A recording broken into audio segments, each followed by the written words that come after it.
I watched it come over a section of dike. I watched it come under a section of dike. I watched that section of dike collapse.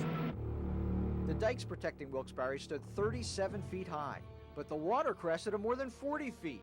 Dirty, oily water that swamped entire towns. It was just pouring over like a miniature Niagara Falls. Across the river from Wilkes-Barre in Kingston, there were 6,600 homes. Only 20 homes stayed dry.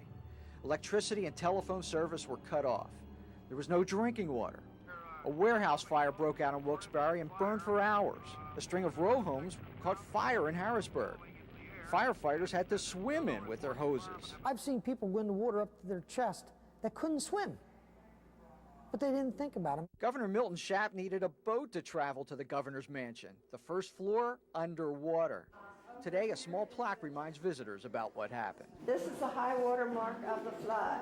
Like everyone else, firefighter Dave Buskey was awestruck by what he saw. This was the United States Post Office in downtown Harrisburg, and this is what it would look like normally. Hundreds of thousands of residents were forced to evacuate. The military was called in to help. Pennsylvania was declared a major disaster area. Rescue workers scrambled to save people trapped in their homes.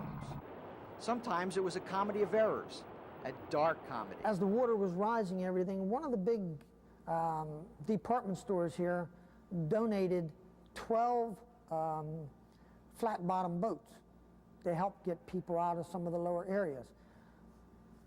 But the confusion and everything, they forgot to send paddles or motors with them. We went after some people who were standing on a farmhouse, and we were going to rescue them, and when the helicopter came down, we blew them off the roof. And thank God they all got back on the roof. North of Wilkes-Barre, the current chewed through a cemetery.